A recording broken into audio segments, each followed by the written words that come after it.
같이 말씀 보시겠습니다. 오늘 주신 하나님의 말씀은 요한복음 19장 31절에서 42절까지의 말씀입니다. 요한복음 19장 31절부터 42절까지의 말씀을 한 목소리로 합독하겠습니다. 이날은 준비일이라 유대인들은 그 안식일이 큰 날이므로 그 안식일에 시체들을 십자가에 두지 아니하려 하여 빌라도에게 그들의 다리를 꺾어 시체를 치어달라 하니 군인들이 가서 예수와 함께 못 박힌 첫째 사람과 또 그 다른 사람의 다리를 꺾고 예수께 이르러서는 이미 죽으신 것을 보고 다리를 꺾지 아니하고 그중 한 군인이 창으로 옆구리를 찌르니 곧 피와 물이 나오더라. 이를 본 자가 증언하였으니 그 증언이 참이라. 그가 자기의 말하는 것이 참인 줄 알고 너희로 믿게 하려 함이니라. 이 일이 일어난 것은 그 뼈가 하나도 꺾이지 아니하리라 한 성경을 응하게 하려 함이라. 또 다른 성경에 그들이 그 찌른 자를 보리라 하였느니라. 아리마대 사람 요셉은 예수의 제자이나 유대인이 두려워 그것을 숨기더니 이 일 후에 빌라도에게 예수의 시체를 가져가기를 구하매 빌라도가 허락하는지라. 이에 가서 예수의 시체를 가져가니라. 일찍이 예수께 밤이 찾아왔던 니고데모도 몰약과 침향 섞은 것을 100리트라쯤 가져온지라. 이에 예수의 시체를 가져다가 유대인의 장례법대로 그 향품과 함께 세마포로 쌌더라. 예수께서 십자가에 못 박히신 곳에 동산이 있고 동산 안에 아직 사람을 장사한 일이 없는 새 무덤이 있는지라. 이날은 유대인의 준비일이요 또 무덤이 가까운 거로 예수를 거기 두니라. 아멘. 조금은 진부한 이야기일 수 있지만 예로부터 지금까지 사람들은 권성징악의 이야기를 아주 좋아하는데요. 이 선과 정의로 대변되는 주인공이 악의 무리를 징벌하고 그 정의를 실현하는 내용으로부터 사람들은 카타르시스를 느꼈던 것입니다. 대체로 현실의 삶 속에서 이야기 속에 선과 정의가 잘 이루어지지 않는 것과 같은 그 부조리함을 많이 느끼기 때문에 예나 지금이나 권성징악의 주제에 희열을 느끼는 것 같습니다.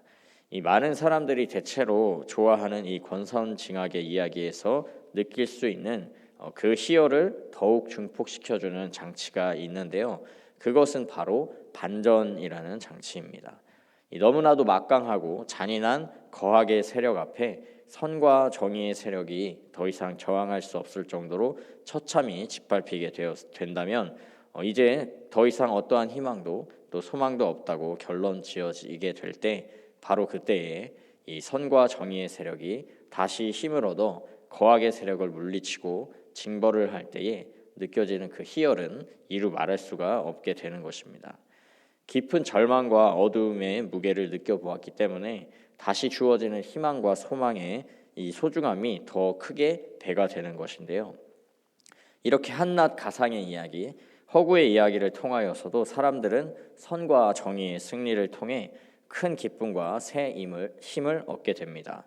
그런데 놀랍게도 오늘 본문 말씀에는 가상과 허구의 이야기가 아닌 실제 역사적인 진리의 이 대반전의 스토리가 등장하는데요. 바로 예수 그리스도의 십자가 죽음입니다. 예수님의 십자가의 죽음은 표면적으로 볼 때는 완전한 실패이고 완전한 패배였습니다. 이 당시 이스라엘 사회에서 떠오르던 종교 스타이고 또 지도자이셨던 예수 그리스도께서 이 기존 종교 기득권과 로마 제국의 무력 앞에 철저히 패배하고 만 것인데요. 이 민초들과 무리들 또 소외받는 수많은 사람들의 편에 서서 그들의 선과 정의가 되어 주셨던 예수 그리스도께서 악의 세력과도 같은 종교 기득권자들 또 로마 제국의 그 힘을 이겨내지 못하고 끝내 죽고만 것이었습니다. 예수님의 편에 섰던 수많은 사람들에게 있어서 예수님의 죽음은 대단히 큰 충격이었고 이제는 더 이상 어떠한 꿈과 희망과 소망도 품을 수 없는 완전한 패배가 된 것이었습니다. 왜냐하면 죽음이라는 것은 인간 존재에 있어서 어떠한 경우와 조건에서도 절대로 되돌릴 수 없는 이 최종 선고와 같은 절대적인 것이었기 때문입니다. 혹여나 죽음이 아니었더라면 예수님을 따르던 사람들은 작은 희망이라도 품을 수 있었을 것입니다. 만약에 예수님이 잠시나마 그 권력자들에게 타협했더라면, 물론 정의를 타협한 것이지만 사람들에게 실망을 주었을 수도 있었겠지만 후일을 도모할 기회라도 있었을 것입니다. 또 만약에 예수님이 악의 세력을 무력으로 같이 부딪히고 진압했다면 이 모두가 함께 공멸할 수도 있었지만 도리어 그들로부터 그들의 사람들의 주권을 되찾을 수 있는 희박한 확률이라도 꿈을 꿀 수 있었을 것입니다.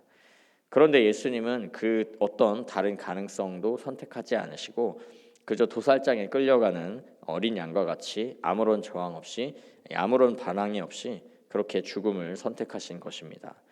그리고는 너무나도 무력하게 죽음이라는 결말을 맞이하셨는데요. 물론 저와 여러분은 이 허망한 죽음이 단순한 죽음으로 끝나는 것이 아니라는 것을 알고 있기에 크게 문제 삼지 않는데요. 이 죽음이 단순한 십자가의 형벌을 넘어 하나님과 사람 사이에 깨어진 관계를 회복하는 대속의 죽음이라는 것을 우리는 이미 알기에 예수님의 기꺼이 죽으시는 죽음을 받아들일 수가 있습니다. 또한 그 죽음 뒤에 부활이라는 놀라운 사건이 이어지는 것을 우리는 알고 있기 때문에 예수님의 죽음 앞에 절망하고 낙담하지 않을 수 있는데요. 그러나 당시 예수님을 따르던 제자들, 수많은 무리들에게는 결코 쉽게 받아들일 수 없는 현실이었습니다. 너무나도 큰 충격으로 인해 이 현실적인 느낌을 받지 못하고 정말 비현실적으로 느끼고 붕 떠 있는 그런 기분으로 받아들였을지도 모르는데요. 그러나 이 예수님의 죽음은 부인할 수 없는 현실이었고 역사적인 사실이었기 때문에 결국 예수님께 모든 것을 걸었던 제자들과 또 따르던 무리들은 죽음이라는 절망적이고 비극적인 결말 앞에 모두가 뿔뿔이 흩어지고 사라지고 도망칠 수밖에 없었던 것입니다. 예수님의 죽음 앞에 더 이상 어떠한 미래도 어떠한 희망도 상상할 수 없었습니다. 그리하여 예수님의 죽음의 그 마지막 순간을 지킨 자들은 끝까지 그를 사랑한 몇몇의 여인들과 이 사도 요한 정도밖에 없었던 것입니다.